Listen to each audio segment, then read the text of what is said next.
A 6-game road trip begins tonight for the Blue Jays at Citizens Bank Park in Philadelphia. Ross Stripling takes the hill in this one. To set the scene, we'll take you to the broadcast booth.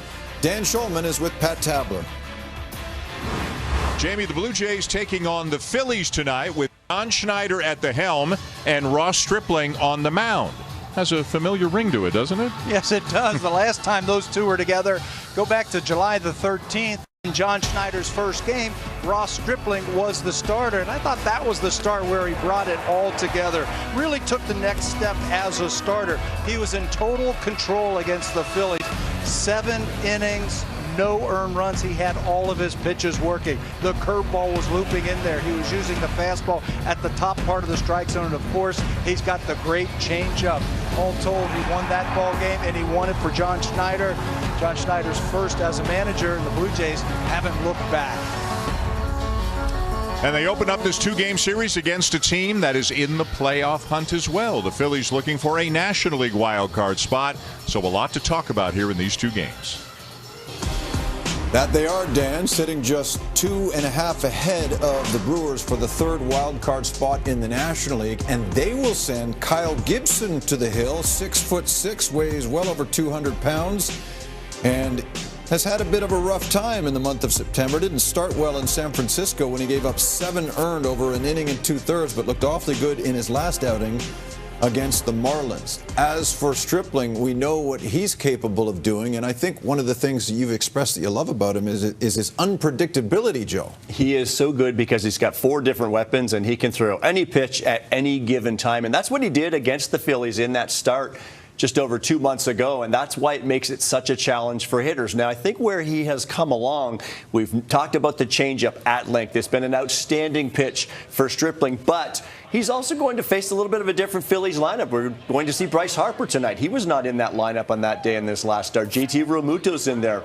Brandon Marsh was acquired at the trade deadline. So some new bodies in there, but Ross will game plan. He will adapt, and he will have a plan for each and every hitter with his catcher, Danny Jansen. One thing he does so well is he attacks the zone early. Now, if you're an opposing hitter, they get scouting reports just like we see things. And I'm sure as an opposing hitter tonight, they're going to say, let's get on him early. The problem is, what is he attacking you with? Is he coming with the first pitch changeup? Is he going to flip that curveball in there? Is he going to run that fastball down and away or up in the zone? He does so many different things. It continues to be a challenge for opposing hitters, and I think it will be yet again tonight for the Phillies. Alejandro Kirk is back in the lineup. He'll be batting 4th and act as the designated hitter, but the guy behind the plate, as Joe mentioned, is standing by with Hazel May. Always nice to catch up with Danny Jansen. You guys are, shooting for a postseason berth. How different has this run been like, say, from 2020 in that very odd COVID season? Yeah, well, that year was just so strange all around, right, through and through.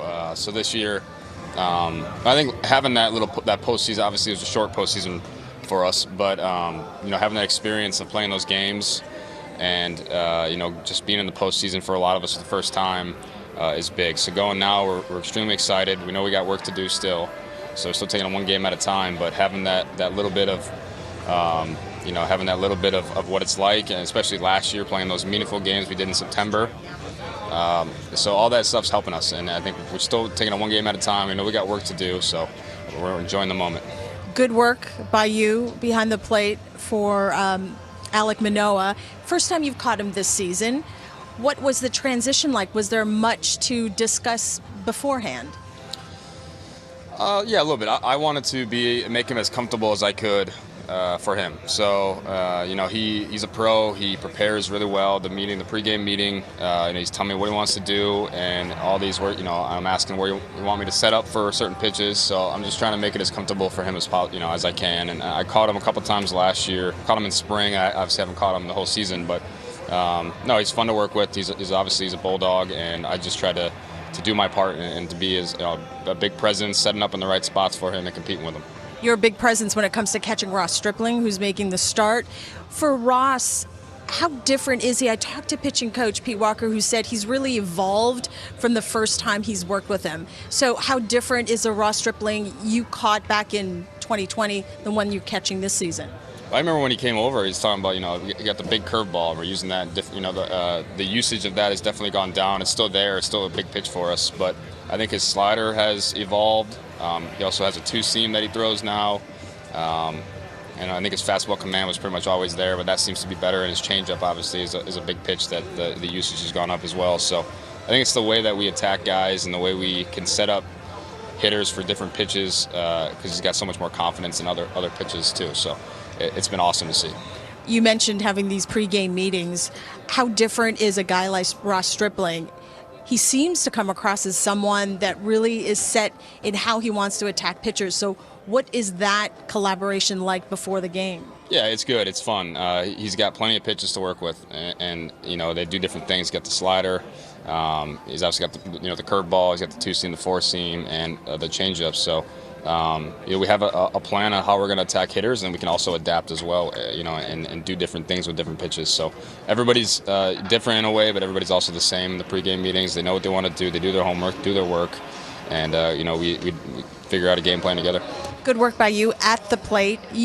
I heard you say that, it's been difficult because when you've gotten yourself on a roll, you end up getting injured. So what is the biggest, transition adjustment coming off an injury to get back to where you were? Is it more timing? Is it physically getting back to where you were? What is the challenge? I think it's timing. I think that it's just the reps and all that stuff. Last year, too, having the two hamstrings, I felt like I was feeling really good, getting hot at the plate, and then I would have an injury, and the same thing this year a little bit. So hopefully it's all behind, and I'm just trying to, this whole year I felt like I've kind of figured out kind of more of who I am, and I've adapted a better approach at the plate, I feel. So continuing to learn, continuing to do things, but enjoying the moment and just looking to compete one pitch at a time. All right. Always enjoy chatting with you. Continued success, Danny. Thank you for doing this. Thanks, Hazel. All right, Danny Jansen, let's send it back to you guys.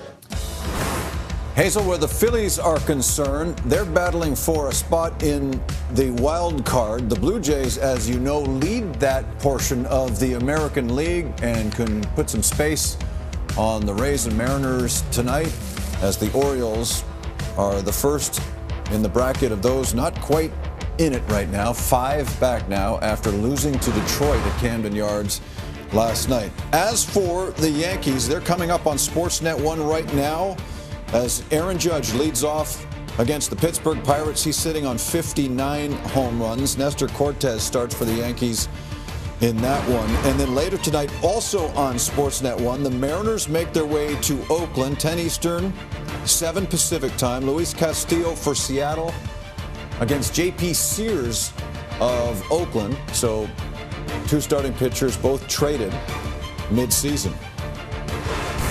Our focus is on Matt Chapman and the Blue Jays, starting a quick 2-game series in Philadelphia tonight, and we'll have first pitch coming your way right after this.